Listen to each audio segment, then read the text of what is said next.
Well, good morning, ladies. My name is Jan Chat. I'm a proud Watermai woman from Foster in New South Wales. So, other side of the country, to you ladies. But I am on Turrbal and Yagara country at the moment in Meanjin, otherwise known as Brisbane. And just like to start by acknowledging country and acknowledging our ancestors and the lands in which we're all zooming in from today. I'd like to pay my respects to my ancestors, so what are my people, and just pay my respects and acknowledgements for the incredible, strong women who have guided me and my family and my sisters to where we are today, and just acknowledge my community, acknowledge the Turrbal and the Yagara people where I get to live, work and do life, acknowledge the strengths of the custodians of this land, but also acknowledge all of you who are embarking on or are already entrepreneurs looking to grow sustainable enterprises, and acknowledge the countries that you're from, where you're living, where you're working, and your communities, and just acknowledge how hard it can be to take time out to do skills building or, workshops like this. So I really appreciate the time that you're giving me today. So happy for this to be a very interactive conversation. Take yourself off mute, say g'day, ask any questions, or, feel free to use the chat. If you have any questions, what Marie asked me to do today was talk a little bit about First Australians Capital, which is where I work, and also talking about what does it mean to get finance ready, and how do you take on finance, and what documents do you need? What are all the bits and pieces that go into that really, sometimes confusing phrase, get finance ready. What does that bloody mean? And what is that, and how does that look from First Australians Capital? So First Australians Capital, I'll talk a bit. Actually, Marie, am I able to share screens? So I can just have, I don't have those permissions.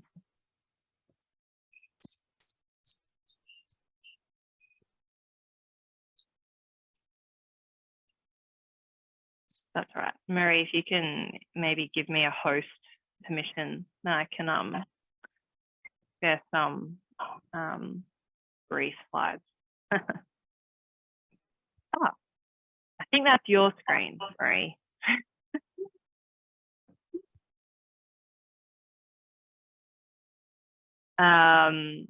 While Marie sets that up, I'll just keep talking. So First Australians Capital is an Indigenous-led and governed not-for-profit. We are not government. We are separate from government. We're separate from IBA and IAA.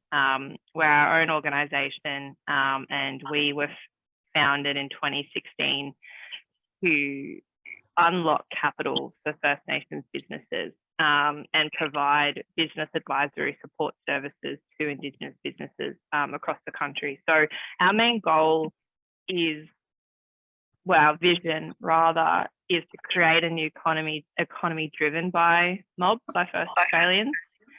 And to do that, our purpose is to empower First Australians to drive our own economic futures by using the strengths of our cultural, creative, social and economic capital. So when we talk about capital, it's not just money, as we all know. It's about our relationships, our connection to community, and all of that. So we look at businesses holistically. So it's not just about profit and loss and revenue. It's about, what is your purpose? What are you trying to achieve? And how can we support you to get there? So our goal is pretty big, but we would like to triple the Indigenous business economy in the 10 years and create support a sustainable business sector. With Indigenous businesses at the forefront of industries where we have a cultural competitive advantage, so native bush foods, tourism, art. Have you been able to get the screen share, Marie? Because I have some helpful, maybe I could email these to everybody. So, how could I do this? Do I have it at my disposal? Are you still online? She's off. I think she's muted. I think she's still here. We're just trying to give you the to do the permission to share the screen. Oh, cool. That's all right. I'll keep yarning and then I'll just share them afterwards. So a bit more about, so Marie mentioned that, some of you might want to know a little bit about how we work with businesses. And I guess the first thing is that, we walk alongside Indigenous businesses through a self-determination model. So we are guided by a business. So we offer a broad range of support, but it's tailored to each business. So we have a team of specialist relationship managers that work one-on-one with our entrepreneurs to kind of understand what is that next step of the business journey, what type of support or capital would they need, so money would they need. So our support is, our approach is about what is the right support with the right capital at the right time. So linking back to, our traditional ways of, the right time to, do things in seasons, right fire management, things like that. The right support is about what does this business need? Is it someone to review their business plan and provide some guidance? Is it a product strategy? Is it marketing? What is it? What's that piece that if they got that sorted would really help them just take to that next level? So that's some of the work, that I know Marie and Tasha do with you ladies as well. So ours is a bit more specialized to finance. So, if you've never done a forecast before, what are the skills or supports we can provide around that? So a bit more specialized. And right capital is our approach to say, well, traditional finance doesn't really suit Indigenous businesses generally in terms of the way we do business. It doesn't value cultural governance. It doesn't value, connections to communities. It just looks at the bottom line, profit, loss, revenue, risk. So we don't do that. We look at it differently. We go, okay, what do we know about this business, and what's the holistic, all the things about this business that makes it successful? What is all those bits and pieces, with finance being included, that we need to consider when we're looking at money? So it's much more holistic. It's much more relational. It's much more the way, mob we do business together anyway. So, and the right capital is essentially us creating a mix of finance that suits your business. And I'll talk about that a little bit more. So that is looking at what is your business goals, what is your timeline, and where is money needed to hit those goals. So it's long-term, it's patient, it's flexible, and it puts the business at the center. So it's a mixture of grants, loans, patient loans, and, equity, which is something I'll talk about a bit later. But, it's looking at how can we use all the capital that we have to put together, let's just say, a loan that will support the business to grow, rather than, a really arbitrary, it's going to be this interest rate for this many months for this reason, and it's very static. Our funding kind of goes, okay, well, the business is, let's use, let's say, sparkling water. They create sparkling water products. They use native botanicals, and their forecast is They're not going to break even until month 10 of, the year. So we would look at that and go, okay, well, it makes more sense to give that business time to build their product rather than have them repay us immediately. So we might give them a payment-free period of 10 months. So they have that time to build up their business. So that's the right capital. So it's different for every business. So just keep in mind if you work with us, we're looking at what is the right support for you, but also what is the right capital that comes alongside that. So it's very bespoke and innovative. And the business throughout the whole process has, we through a self-determination model. It's not just like, well, here's your loan, sign it. It's very back and forth and relational. So the business understands what we're trying to achieve. So a little bit more about us is I guess to understand us is, we have core principles. Like I said, self-determination is one of our main principles. We only work with businesses that are Indigenous controlled or led. So we see Indigenous agency comes through the decision making. So for Indigenous, oh, thank you, Marie. Yeah, got it. All right, give me a second. Let's make sure I share the right screen. I've done this so many times and people are like, that's your emails. And I'm like, what have I said? Can you see the core principles? Yeah, cool. So, and this was just what I was talking to before, right capital, right support.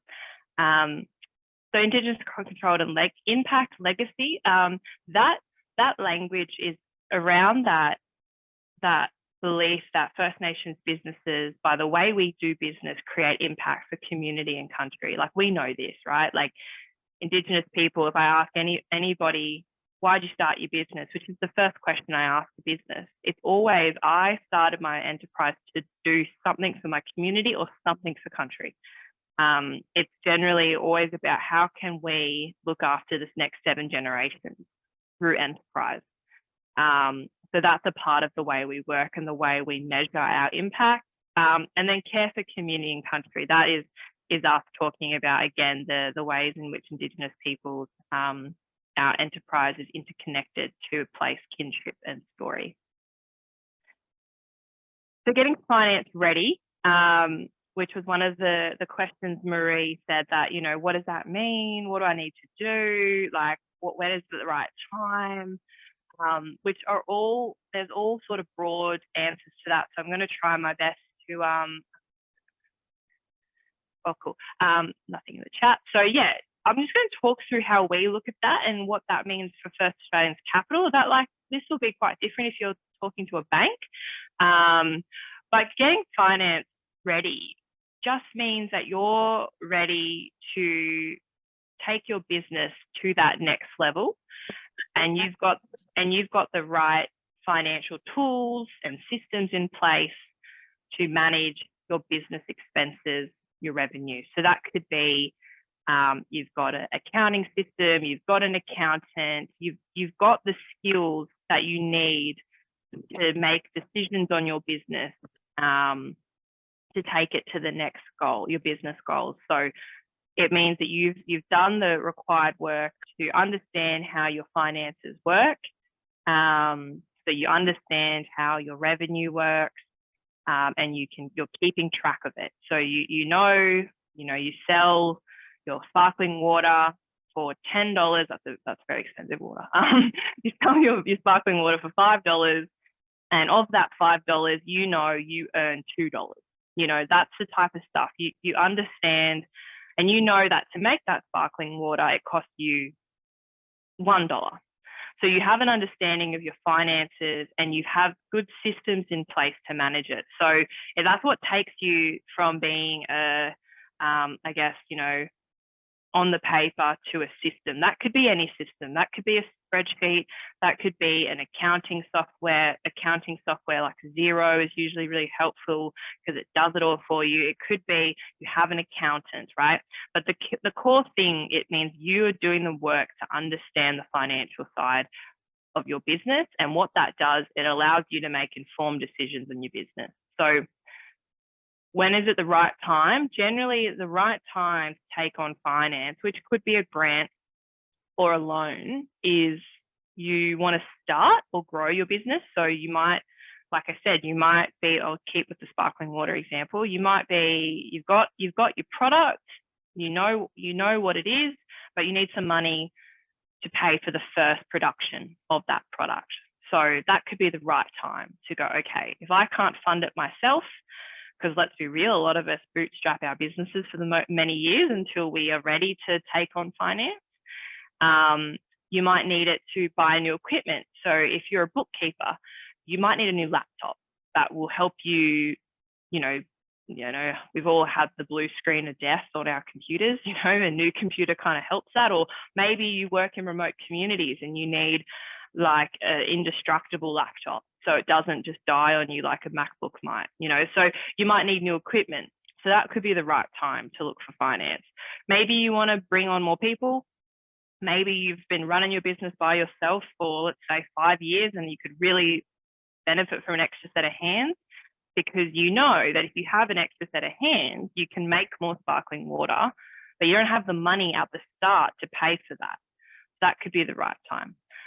Maybe you want to do a new product. Maybe you've done sparkling water, you get that, and maybe you want to try kombucha or tea,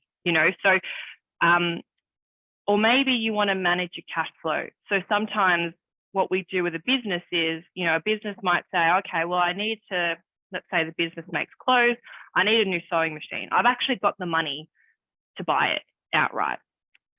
And we would say, well, have you thought of getting a loan for that? And then rather than taking all your money out of your savings, because then, if something else happens, you've got nothing there, right? So maybe you take a loan and you pay a loan off, and then you claim deductions on your interest rate, because you can do it on your interest payments. So you can do that. So that's how you manage your cash flow. So you've still got that safety net of your $15,000 or whatever it is, and you're still paying for your loan, and you claim the deductions on your interest rate. So it's just thinking creatively around the different ways in which finance might be right for you, and what type of finance is the part that I'll get to in a second.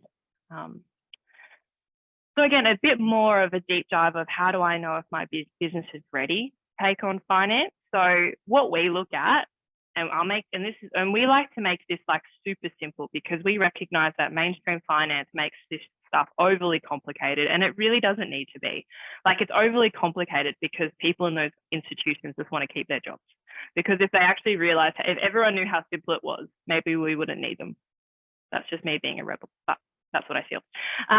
Is what's your vision, right? If you're an entrepreneur and you've got a business, it's your responsibility to have you need to know your business inside and out. You need to know what your vision is, what your mission is, what your goals. Like, that is the best piece of advice I can give to anybody who's trying to take on finance or get finance ready, is know your business, know what you're here to do, and be able to say it really clearly. In one sentence, I created a sparkling water brand because I wanted native growers to be at the forefront of the beverage industry, because non-Indigenous people are making money off my culture, and that's wrong. So my product is going to solve that problem and put Indigenous people at the forefront of that industry. Obviously, that's something I made up on the spot. But, whatever your business is, it could be simple. It could be, you might be, an NDIS provider. You might be working in respite. And it could be as simple as, my goal is to just be in service of my community and provide appropriate culturally informed services to meet the NDIS demand in my region. Really simple and clear mission, and I think that's the key bit, is be really clear about it. When you know your mission and vision and goals really clearly, it stops you from getting what we call mission drift, which we see with some of our businesses. They might be, I'll use another example, pippy harvesters. They might be wild harvesting pippies on their country, and they go, oh, but I've got this opportunity to run a food truck. It's like, yeah, but that's not what you said you'd do. And do you know how? So it's just, again, it's being so clear, and it doesn't mean you can't look at more opportunities, but when you're so clear on your mission, you can be really astute when you're like, okay, is the food truck right? Because I said I do harvesting.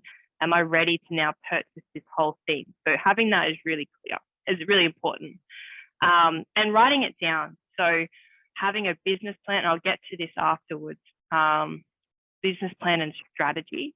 And that, like, look, there's a lot of ways you can write these. There's a lot of white ways you can write these.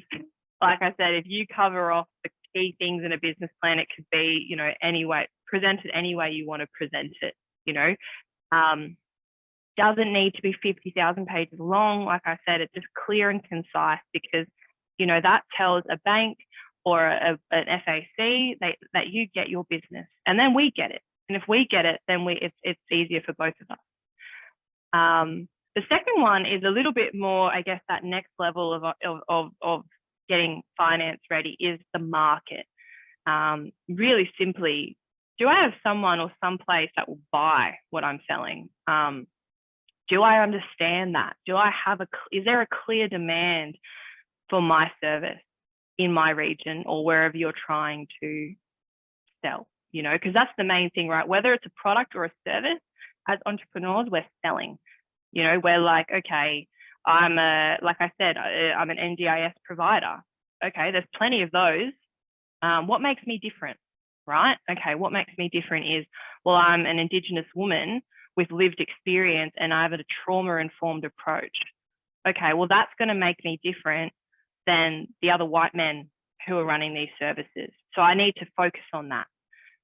So you can go out to your region if you're in Kununurra or wherever you are and say, I'm a culturally informed NDIS provider and I operate through a trauma-informed approach and I focus on supporting women.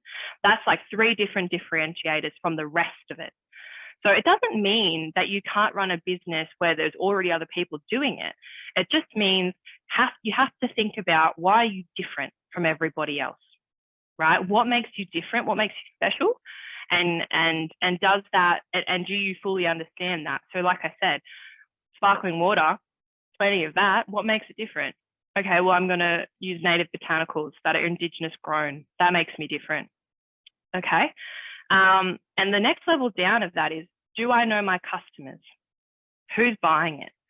You know, if you are an artist, right? If you're an artist and you're making scarves or something, let's say scarves, you know, who's going to buy that? You know, have you thought of all the places you could sell that? You know, you could sell it in gift shops, on cruise ships, you can sell it in hotels, airports, all those things. That's what this is, again, asking yourself these questions to know, have I thought of all the places that my customers are? Do I know who my customers are? And I mean, like, so seriously, like, what age are they? You know, what type of people like to buy my stuff? You know, if I run a lawn mowing business, what type of people pay for having their gardens done?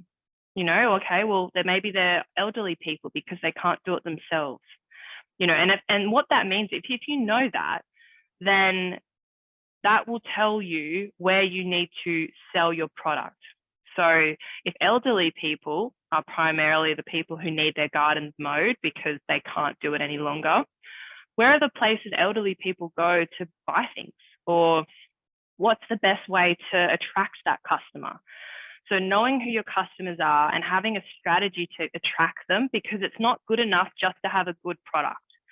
It's not good enough just to have a good service. If you don't have people to buy it, all you might have is a lot of frustration and potentially a debt. So it's really important to do that kind of thinking, and that's what will flow into your business plan.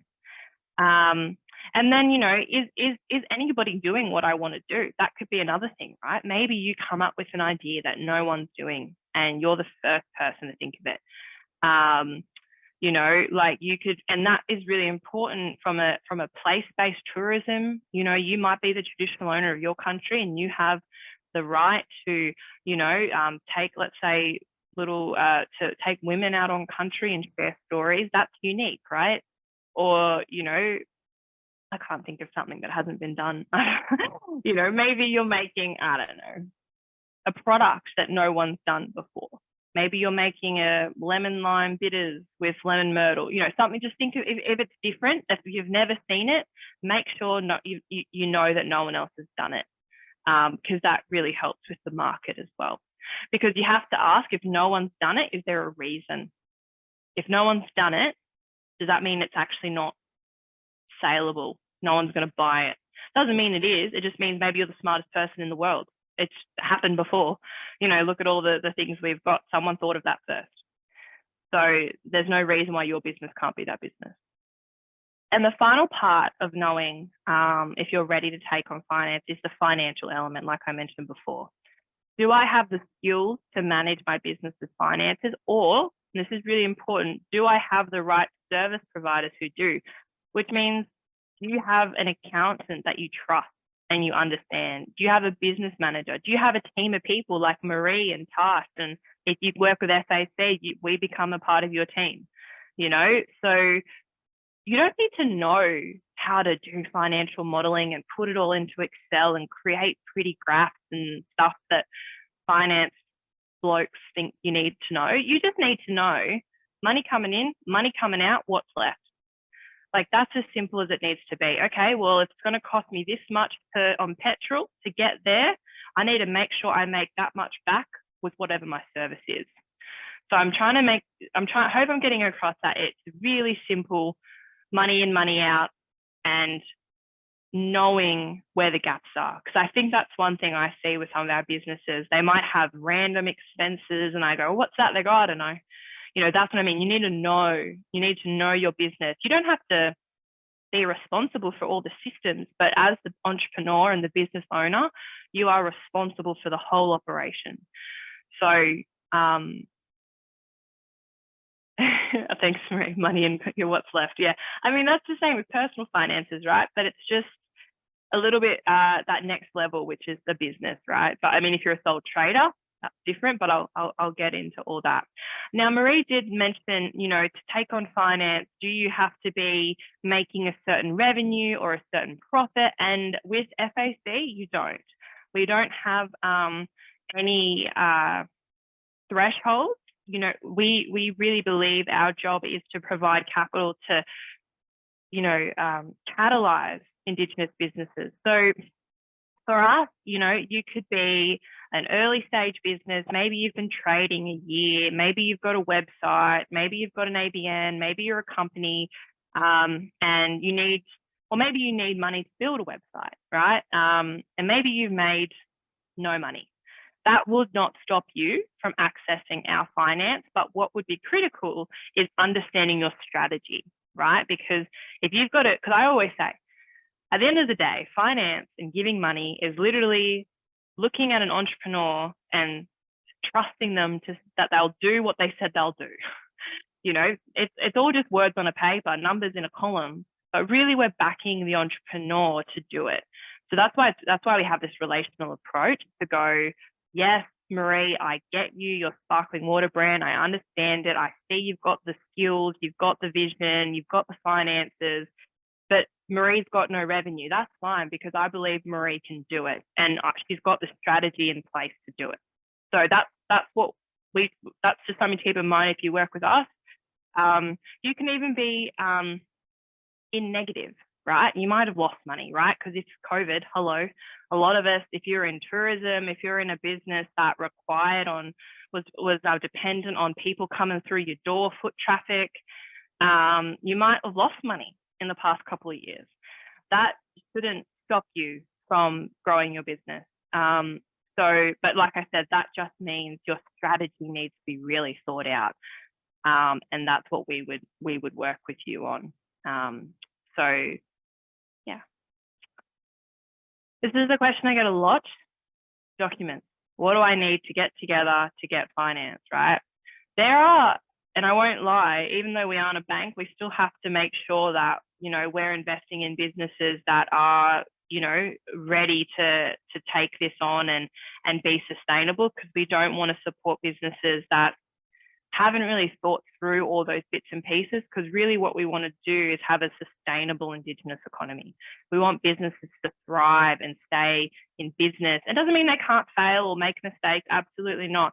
But You know, if you're at a place where you're like, oh, I've got an idea, but you haven't done sort of that planning work, you're probably not ready to take on finance, right?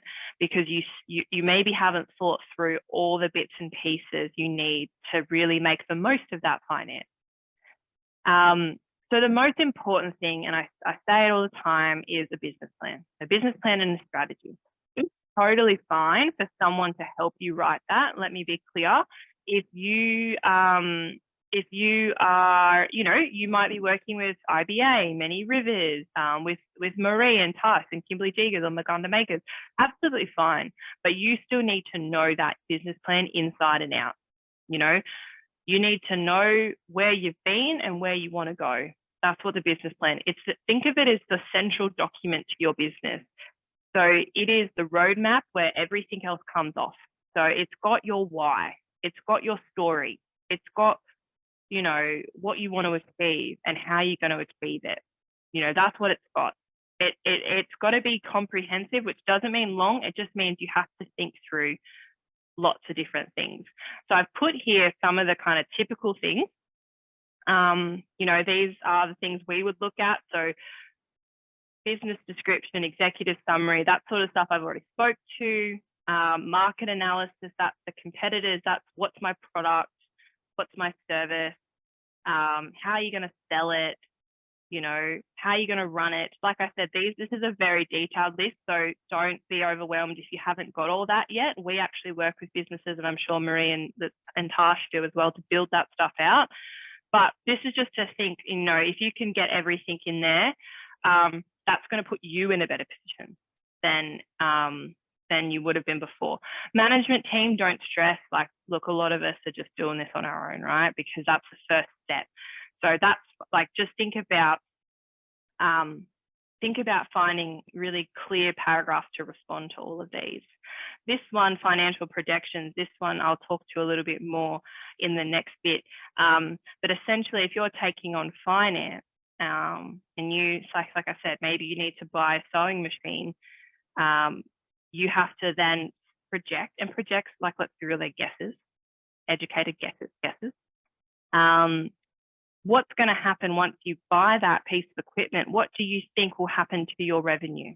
Well, generally it should increase, right? Because if you get something like a sewing machine, so then you can make more handbags, as opposed to when you're making them by hand, which is pretty slow.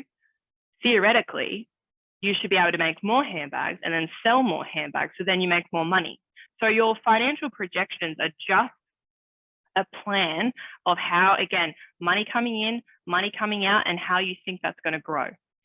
That one is probably the most tricky for a lot of businesses, but don't worry. That's something we work with businesses on, because, you know, like I said, it's projections, they're guesses, they could not happen. You know, I bet no one thought COVID was going to happen when they did their financial projections in 2019. So, but it is something you need to consider and understand as well. And the funding requirements, it could be this, right? It could be a simple little, you know, you're a hotel and you want to create a native food garden, and, you know, you need to spend $100 on soil and $200 on plants. That's what that is. It's saying, this is what I need to buy. This is how much it's going to be. So this is just a little bit further is the financial forecast. Like I said, it predicts the future money of the business, but it's not a guarantee, like I said. Usually it should never be longer than 5 years. That's really, I even think it should be less, because, you know, COVID happened and financial forecast meant nothing, you know. So like 1 to 2 years is a good way to think ahead. You know, depending on what your business is. You know, if you're in infrastructure, maybe you run a construction company and you're thinking projects in 5-year terms. So it has to make sense for your business. Don't, you know, kill yourself trying to plan 5 years ahead if that doesn't make sense for your business. Maybe you're a seasonal business. You know, maybe you run a coffee shop and it's seasonal. So just make it make sense for your business. It's just about, you know, setting goals and expectations. Like I said, they might not happen, but it's just good practice to plan. What it also is important is to think about the think about the risks. And I hate that word because risk it shouldn't be a dirty word, but risks have been used against Indigenous businesses since colonisation started. You know, mainstream finance sees Indigenous businesses as inherently risky, which is wrong. It's basically saying, because you're a black fella, we're not sure if you can run a business. And we know that's not true. So at First Australians Capital, we take a strengths-based approach to go, yeah, every business has risk. But as long as there's a plan in place, happy days, right? The problem is if an entrepreneur ignores the risk, right? So say you are, say you are a native, a wild harvester, right? What if you get sick and you can't access your land? You can't go out on country. What's your plan around that? You know, it's just thinking through your plan. You know, what if your car breaks down? Oh, don't worry, I've got a mechanic. That risk is managed. You know, it's just thinking through every possible, and you would know it, right? If you've run your business or you've been in the industry, you know what's going to maybe happen because you've got the experience.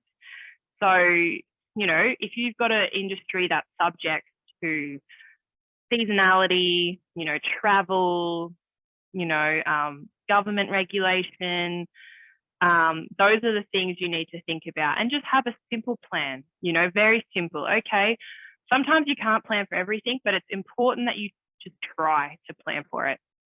The next part, if you take a loan, now this is really critical. If you take a grant, this doesn't matter. If you take a loan from any financier, they generally would expect you to be incorporated as a company or have a legal structure that separates you from the business. That's the case with FAC. So it is one of those Western worldviews of business that unfortunately we can't escape because of the law. So generally businesses need a legal structure to take on money. You might be a trust structure if you have a family trust. The important thing is that the business sits separate. That's a whole conversation we could have offline, or if you have any situations, we work with businesses one-on-one to kind of understand that. But it's just about, for us as a lender, and the way, I guess, PTY LTD structures work is we can only lend to companies, but we can grant to sole traders. So that's important. So if you're a sole trader, we can grant, but if you were to take on a loan, you would need to incorporate. But what we've done in the past is we've given businesses grants to incorporate, because that's a barrier, right? And I hate barriers, and I hate that we can't get around this one. So what we said, okay, well, a barrier to becoming a company, it's expensive, you know, I don't know, it's about, I don't know, 2 to 4 grand, it's a process. So we said at FAC, so how can we help businesses get there? And so we said, well, why don't we grant them the money it takes to become a company? So we remove that barrier. So that's not, and a company structure, I would say, is appropriate at some point of your business journey. It might not be at the very beginning when you're a sole trader and when you've just started and you're still trying to like figure out if I want to run this business. But if you've been running for 3, 4, 5 years, it might be worth investigating just from a protection point of view of personal assets. At FAC, we have pro bono lawyers who will work with businesses to explain the differences in structuring, and for free can change that for you. So that's also something to keep in mind. Other documents is insurances, your industry, you know, the NDIS is a good one. If you're an NDIS, there's a certain, you have to do an audit, you have to, you know, there's certain numbers and things like that. So we want to make sure that if we're giving money to a business operating in an industry that needs insurances, we want to make sure you've got them.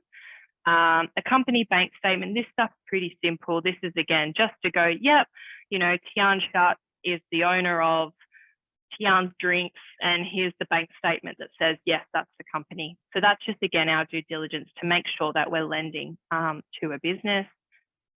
Any debt commitments. So this is a big one, and I don't want there to be any shame about this if you have any debts, because that, again, will not prohibit us. I want to make it really clear. These things are just for us to be aware of and consider. It won't like stop you. It won't like, no, you can't pass go. it's just being really open with us if you come to us for finance of what the situation of your business is. Maybe you have a car, maybe you wild harvest and you've got a Land Cruiser and you're out on bush bashing and stuff. And maybe you pay that off every month and it's not a big deal. It's not, you know, we just need to understand all those elements. And then finally is just, you know, that's a bit more about who do you sell to? Who do you supply from?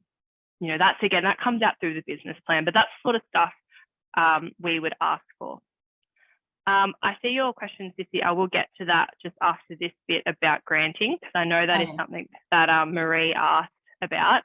But Marie also mentioned maybe I could just quickly explain the types of capital that we and how we work.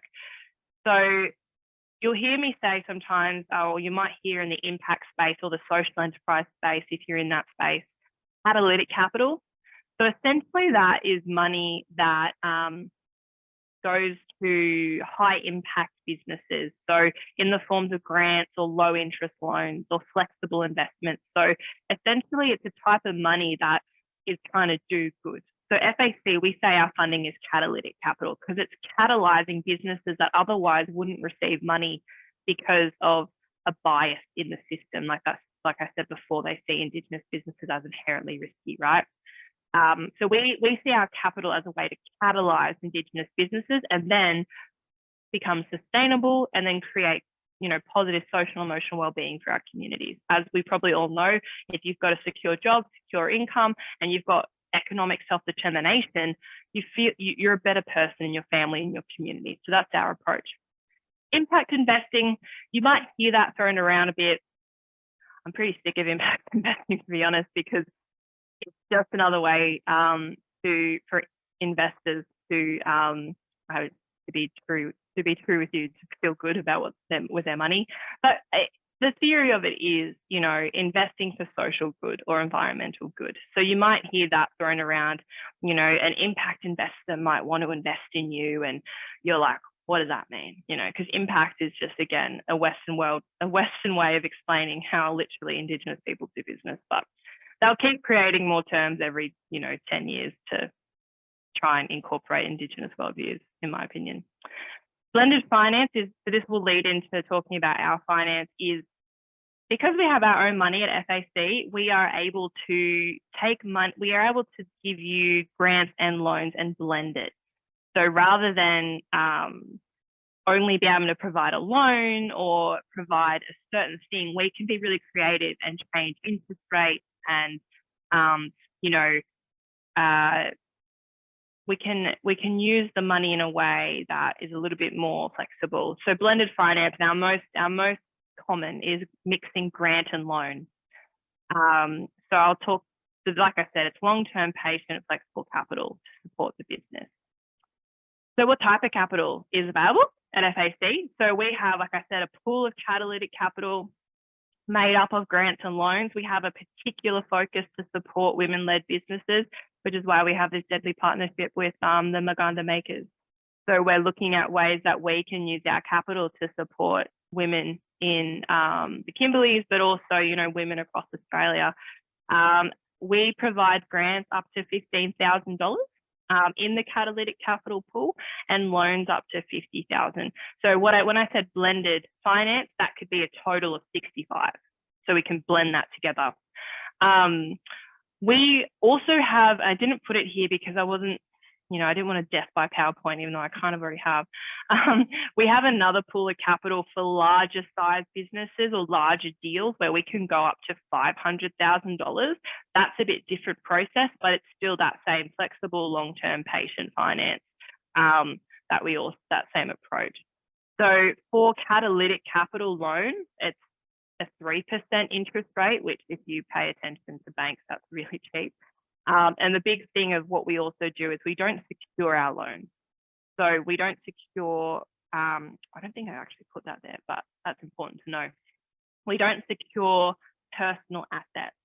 So if you've ever had a loan from maybe a bank, a business loan, or you've looked at them, they'll generally say secured or unsecured. And if you see unsecured, it usually is a lot more expensive on the interest rate. That's that risk thing. You know, they're like, oh, well, in case you don't pay us, we're going to make you pay us more. We don't look at it that way because we see that as prohibitive. You know, you shouldn't have to put your home up to grow your business. So we do unsecured lending for catalytic capital. And our loans can be really can be either 3, 5 or 7 years or even longer, really. Generally, businesses don't want a debt that long, but look, try me, maybe I'll give you 10, you know, we're pretty flexible. And to be clear with the grants, the difference with granting is, so we don't have any ties, right? Like there's no tied funding. If we give you a grant, it's because we trust that you're going to execute on your strategy. We're not going to ask you to submit your expenses or your receipts or any of that crap, because that inhibits your self-determination to run your business as you see fit, which we think is gross if we ask you to do that. So again, it's just about how do we give you the right finance to take you to that next level. So I'm going to stop talking because I know we've only got 5 minutes, and I just wanted to make sure I got through as much as I could. But are there any questions? I mean, there probably are. So you can keep talking to me is the point. You can talk to us at any time. We can have one-on-one yarns if there's something I said here today that you'd like to understand more about. And I can share this PowerPoint with you all as well.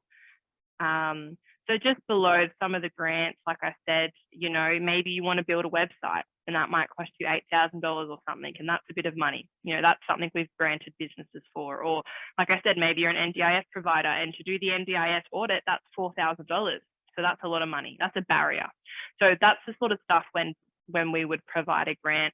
We wouldn't do it for unspecified costs, you know, just to get money to start. It has to be connected to a plan, because that then links to our long-term sustainability.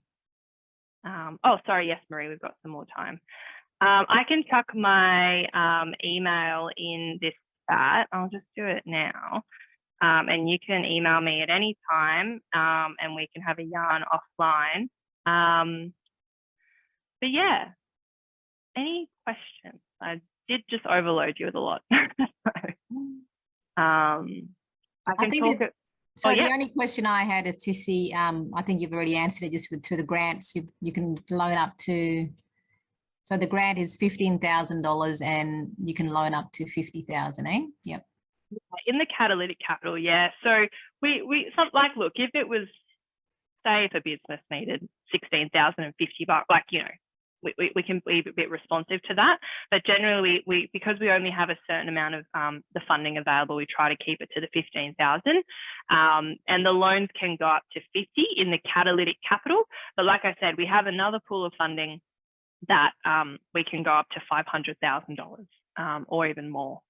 So if you've got like I don't know, an infrastructure business that you know, you want to build sustainable homes or something like that, that you might need 200 grand for that. We can still do that. That's just not the catalytic capital, but just keep in mind there is another pool of funding that goes up to $500,000. And yeah, so catalytic capital loans, so it doesn't have to be 50,000. Like we could loan 10,000, we can loan 5,000. You know, it doesn't need to be the full amount. We recently worked with a business in the Kimberleys, and we did a mixture. We did a grant and a loan, and it was 50-50. So 15 grand grant, 15 grand loan, and the loan was long term, so they had a lot of time to, you know, build up their business and pay that back. So, and look, we're really responsive. We're still growing ourselves, so we're able to change as well. I'm just going to sneeze. So I'm just going to take my cap. Sorry.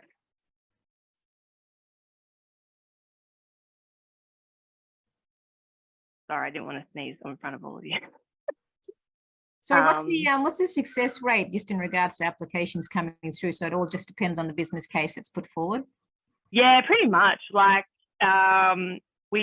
catalytic capital is pretty successful. If you've done the work around vision, market, and you know, those two pieces, and the financial, the grants are pretty successful.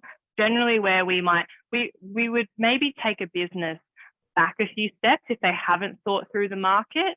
You know, maybe they need to just explore that a little bit more, and then we bring that into the application. So, you know, if you come to us at a period where you're like, oh, I haven't really fleshed this out, we can work with you to flesh it out and then get you in the best position possible to get the finance. So that's our incentive, is to work one-on-one with businesses so they can get the finance. Okay.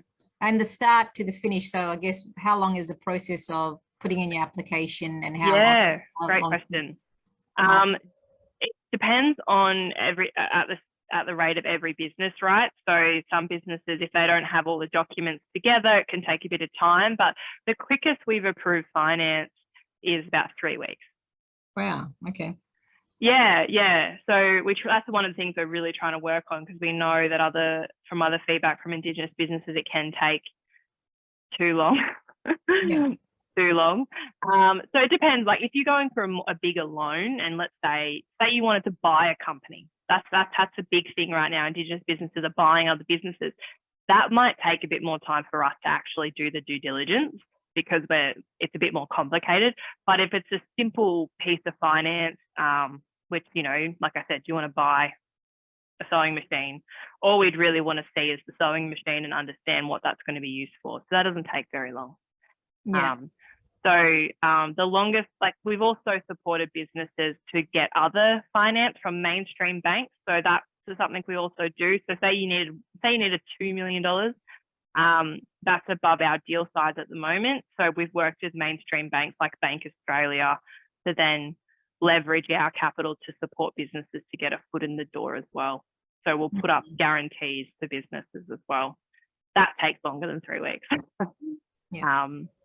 But yeah, for grants, it's pretty simple. But if you have all that work done, if you have the really strong business plan and understand what the finance will do, that makes it a lot easier for us, because essentially we're just reading and getting to know the business owner, and that's pretty easy.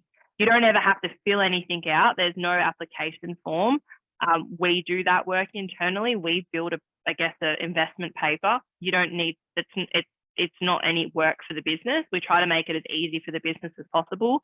So we do all the legwork, and we just make sure the business provides that storytelling to us about what you're here to do and what you're trying to achieve. And we make sure we capture that in the application. Okay. Tiani, can you tell us about the lovely lady that's on the screen there? Yeah, I can did talk about First our Australian businesses. Capital? Yeah. Just to give a couple of examples. This has been a brilliant session. What I love about FAC is it's just so relatable and so grassroots. Like, it's very doable.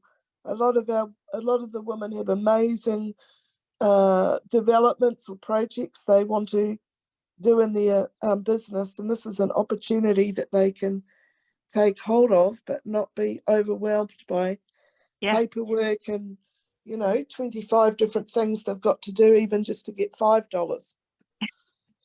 That makes me happy to hear, Marie, because we've worked really hard to strip out as much as possible, So I've just 1 second. I've just got a postman. If you can just wait 1 second, I'll be right back. Sorry.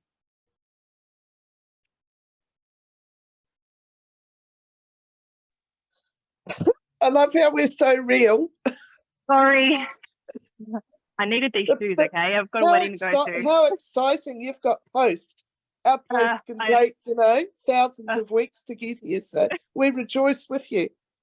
Sorry about that. I just like, I need to get this. So yeah, some of the businesses we've worked with. So on the screen, you'll see Fiona Harrison. She's the entrepreneur and owner of Chocolate on Purpose. So she's a woman in regional New South Wales.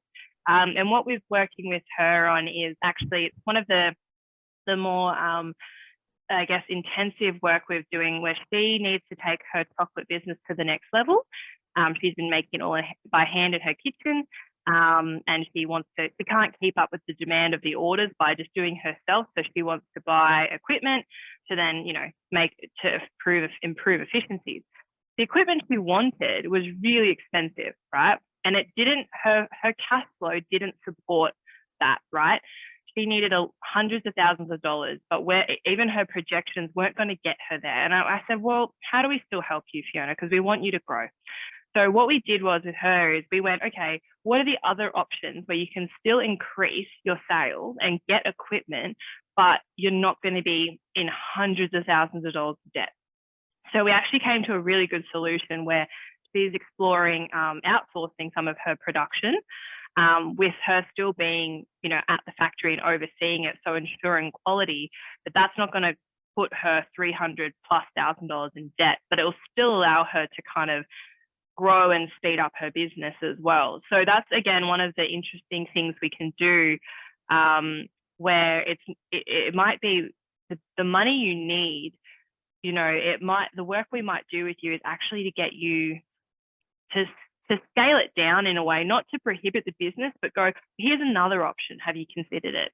And here's what we can do here. So that's another, so we'll still provide the finance, but again, it's about how do we give a business all the facts and the right capital to help them get to sustainability.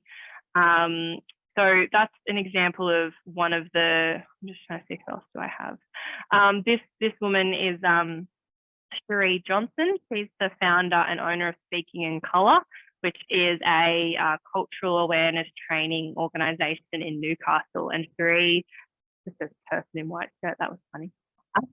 Cherie is, she was at this point of business growth where she was like, okay, do I create a not-for-profit arm? Because she was a for-profit business and she wanted to explore how she could grow her impact through a not-for-profit arm. She knew nothing about not-for-profit structures. She didn't know what was the governance. She was like, holy moly, what do I do with this? And so what we were able to do with her, which is, again, this is not just the capital, but this also, as if you can see, this is integral guidance for her to keep growing as a business, is, well, we worked with her and our pro bono lawyers to talk her through all those different elements of a not-for-profit so she could make an informed choice on if that's the right next step for her, because she had all these new business opportunities in the not-for-profit space while she was still growing her for-profit business. She wanted to make sure she was contributing to community and giving back as well. So that's, I guess, an example of the non-financial support we also provide, because that is still critical for a business to be sustainable. I mean, there's lots of women we've worked with. It's one of my favorite parts of my job is working with women. But yeah, it's all very different. We work with women. We work with women in all across the country, from tourism to native foods to fashion to construction. We've got women tradies. We've got bookkeepers. We've got a whole spectrum of female-led businesses that all require different things. We've got dietitians. We've got a makeup artist. You know, it's really cool. It's my favorite thing about the Indigenous economy is how diverse it is, and how you know, there's just opportunities where, you know, Indigenous women are being entrepreneurial everywhere, you know, taking what we know and turning it into businesses, which is really cool. Tiani, do you also have connections or like to supply chains? Like a lot of the women in the club are artists and designers, so something we continue to explore is ways that we can put art on different types of products. And there's the kind of standard products like you know, coolers or a tea towel or something like that, but supply chains or connections that could enable women, for example, to like maybe have a homeware range or a giftware range and perhaps be able to get into one of the bigger retail stores, that type of thing. Yeah, it's a good question. We don't have any specific relationships with suppliers, but I guess as the need arises from a business, we will work with the business to build that. So, you know, for example, we have a connection regarding exports. You know, there's a big push for Indigenous businesses to get into exporting. So we're working on, you know, how does that work? How do Indigenous people benefit from that? And I guess from a Bath Beauty and cosmetic and native growers point of view, we have a partnership with Mecca Cosmetics. And Mecca is, if you don't know, a huge cosmetic retailer in Australia, and they are looking at accelerating and providing support for women to get the skills and knowledges they need to be on the shelf of a brand like Mecca. So if you're making a bath beauty product, cosmetics, anything like that, we're going to build an accelerator with them so they can give all their knowledge, everything they know, and share it with Indigenous women. Because I said to them, frankly, you've got Kakadu plum on your shelf grown in China, not good enough. So they are very open and humbled to working with Indigenous women in those spaces. In terms of manufacturing, we have, I guess, indirect relationships through other businesses we've worked with, but we haven't, I suppose, Marie, got any formal partnerships, but we're always happy to jump on board and support if there's a particular woman there who might need some guidance. That's great. Thank you. Karen, I just wondered if there might be a question or a couple of questions that you have from, as I know the women often talk to you about getting grants, but just anything that you can think of that Tiani might not have covered, or just to throw in a question with an example. Would that be okay? And then we'll finish up in the next couple of minutes. Yeah, not really, because you've kept it so simple and so Tian, I'm thinking you've kept it so simple and so easy. It's been an awesome session. So, and I'm glad that we've recorded it. There's a lot to take back to the ladies, our Enhancer Circle ladies. I think it's just in regards to the jargon and all of that kind of thing when they're applying for their grants, but because you kind of take that off them, and walk alongside them, that's going to have a massive effect, and that'll allow them to be a lot more comfortable in doing them, because some of them have only just filled out their first ever grant application they've ever done for their little businesses. And this advice that you've given today will help to elevate that for them. Awesome. So no, thank you for that. So nothing in particular, it's just taking this back to them now, and I won't even try to explain it how you have. So I'm glad, but thank you so much for the session. Really appreciate it. Thank you. Thanks for that feedback, Karen. It's our goal to make this as jargon-free as possible, because business doesn't need to be as complicated as non-Indigenous people sometimes make it.